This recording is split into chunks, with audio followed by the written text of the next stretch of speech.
ఈ నెల 27న విజయవాడ బీఆర్పీఎస్ రోడ్డు ఛత్రపతి శివాజీ విగ్రహం దగ్గర నుంచి శ్రీరామ శోభయాత్ర భారీ బైక్ ర్యాలీ జరుగుతుందని శివస్వామీజీ తెలియజేశారు.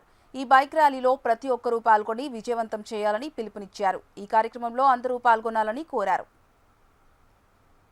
ధర్మమా నిన్ను చూద్దామంటే అది సాక్షాత్ నిలువెత్తు శ్రీరామచంద్రుడిగా మారిందంట.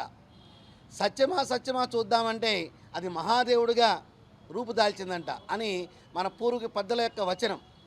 ఈ రోజున భారతదేశంలో హిందువుల్లో సంఘట శక్తి ప్రదర్శన అనేది చాలా అవసరం. మనం గుళ్ళకి వెళ్తున్నాం, గోపురాలకు వెళ్తాం, భజనలు చేస్తాం, పండుగలు చేస్తాం. కానీ మన మీద దాడి చేస్తే కనుక సంఘటితంగా చట్ట ప్రకారం కూడా ఎదుర్కొనే పరిస్థితిలో హిందూ సమాజం లేకుండా ఉంది. కాబట్టి నిద్రపోతున్న సమాజాన్ని మేల్కొల్పడం కోసం ఒక చైతన్యవంతమైన యాత్ర చేయాలని చెప్పేసి ఆంధ్ర రాష్ట్రంలో అనేక పట్టణాల్లో శ్రీరామ ఉత్సవ సమితి పేరుతోనూ మరి శోభాయాత్ర సమితి పేరుతోనూ ఇటువంటి కార్యక్రమాలు అనేకం జరుగుతున్నాయి.